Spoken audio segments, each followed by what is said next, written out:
नमस्ते, आदाब, सत श्री अकाल मेरे प्यारे प्यारे सोलमेट। आज का जो टॉपिक है मोक्ष और मुक्ति क्या है। जी हाँ दोस्तों, जैसे कि आप लोगों को मैं बताना चाहती हूँ कि मेरे एंजल ने मुझे इसी टॉपिक पर गाइड किया था।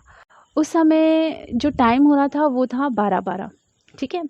एंड अगर इन्हें प्लस कर दो तो 333 है ना।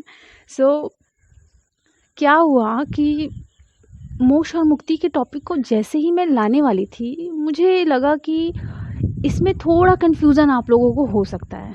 सो मैंने मोक्ष और मुक्ति से पहले इन्हीं टॉपिक के डीप में जाकर उन डीप की चीज़ों को उठाया और फिर आपके सामने माया और सोल इवोल्यूशन को सामने रखा, ठीक है, जो मोक्ष और मुक्ति के लिए बहुत ज़्यादा इम्पॉर्टेंट है, ठीक है, ताकि इसे आप और अच्छे से समझ सको। तभी मैंने सोल इवोल्यूशन को भी लाया है और माया को भी लाया, ताकि आप अच्छे से समझ सको, ठीक है, ताकि कोई कन्फ्यूज़न ना हो।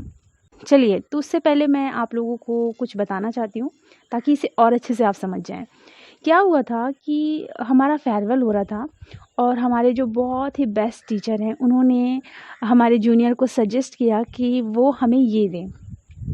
सो मेरे बहुत प्यारे सर थे, वो बहुत ही कॉमेडी करते थे, बहुत ही अच्छे सर थे। तो क्या हुआ कि उन्होंने जो गिफ्ट दिया, हम लोग बहुत एक्साइटेड थे कि उस गिफ्ट को हम खोलें और देखें क्या है। फेयरवेल ख़त्म हुआ, सारे फ्रेंड्स गिर गए अपने अपने गिफ्ट को, जल्दी जल्दी जल्दी जल्दी सब लोगों ने खोला और सब लोग देखकर हैरान रह गए। उस गिफ्ट के अंदर क्या था? मुझे लग रहा था उस गिफ्ट के अंदर था कि कोई सीनरी होगी, है ना, या फिर कोई बहुत अच्छी चीज़ होगी या कोई फ्रेम होगा, मतलब कुछ अच्छी चीज़ होगी, ठीक है।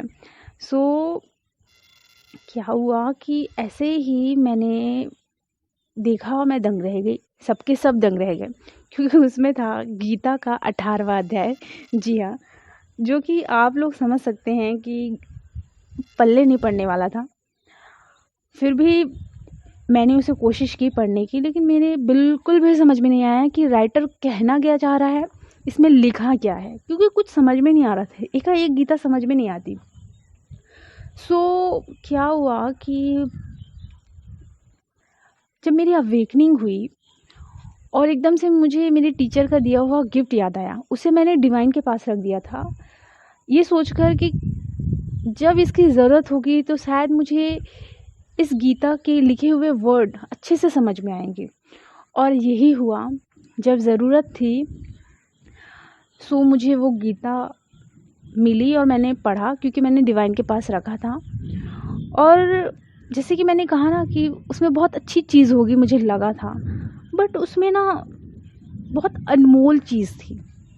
जी हाँ, बहुत ही अनमोल चीज़। सर ने हमें ना वो चीज़ दी थी जिससे हम लोग ग्रो कर सके।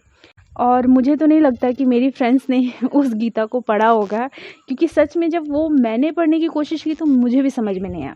लेकिन जैसे ही मेरी अवेकनिंग स्टार्ट हुई, फिर मैंने अपने ऊपर काम करना शुरू किया, फिर मैंने गीता पढ़ना शुरू किया, तो मुझे राइटर के लिखे एक एक शब्द अच्छे से समझ में आ रहे थे।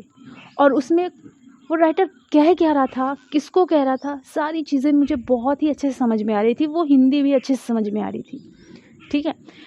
सो वो बहुत अनमोल चीज़ हमारे टीचर ने हमें दी थी और उससे मैंने बहुत कुछ सीखा। उससे मैंने मोक्ष और मुक्ति के बारे में सीखा। लेकिन जब मैंने कुछ ऐसे पेजेस पढ़े जिसमें मोक्ष और मुक्ति से रिलेटेड, उसमें लिखा था कि मोक्ष और मुक्ति के लिए मृत्यु प्राप्त हो जाना। सो मैं डर गई कि मुक्ति ये होती है, मृत्यु यानी मुक्ति होती है। मैं डर गई यार। सो अर्थात मृत्यु से नहीं डर रही थी, अर्थात मैं इस चीज़ से डर रही थी कि अभी तो मुझे बहुत कुछ करना है, ठीक है, मुझे अभी नहीं जाना, अभी इतनी मुक्ति नहीं चाहिए, मुझे इतनी जल्दी मुक्ति नहीं चाहिए कि मैं अपने सारे काम छोड़ दूँ और चली जाऊँ, मुझे ये नहीं चाहिए, ये सोच रही थी मैं। क्योंकि हमारे बहुत सारे गोल्स, ड्रीम्स होते हैं, ठीक है, और हमें अगर ये पता चले कि मुक्ति का मतलब होता है मृत्यु, सो हम डर ही जाएंगे ना। तो मैं डर गई।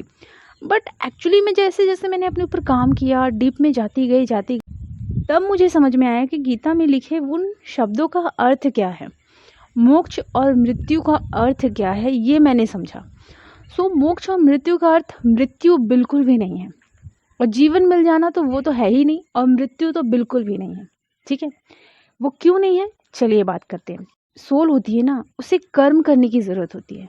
तो जब वो सोल है तो वो कुछ नहीं कर सकती जब तक उसे एक ह्यूमन बॉडी ना मिले। ठीक है, ह्यूमन बॉडी जैसे ही उसे मिलता है वो अपने दिमाग का भी यूज़ करना शुरू करता है, अपने सारे ज्ञान इंद्रियों का भी इस्तेमाल करना शुरू करता है, तब जाकर वो कर्म करता है। और जब वो कर्म करता है तब तो वो अपने ऊपर काम करेगा, अर्थात अपने अंदर की गंदगी को वो साफ करेगा। तो कैसे करते हैं? वो तो हम जब कर्म क्षेत्र में आएंगे और ह्यूमन बॉडी में आएंगे तभी तो कर पाएंगे ना। तो सोल का एक्चुअली जो काम होता है ना, वो ह्यूमन बॉडी में आकर ही मोक्ष और मुक्ति को प्राप्त करना होता है। ये नहीं कि मृत्यु को प्राप्त हो गए तो मोक्ष मिल जाएगी, मृत्यु को प्राप्त हो गए तो मुक्ति मिल जाएगी, ऐसा नहीं होता। ऐसा कभी भी नहीं होता है। मोक्ष और मृत्यु का लोग गलत अर्थ समझने लगे हैं। मोक्ष बॉडी में जीते जी हमें लेना है,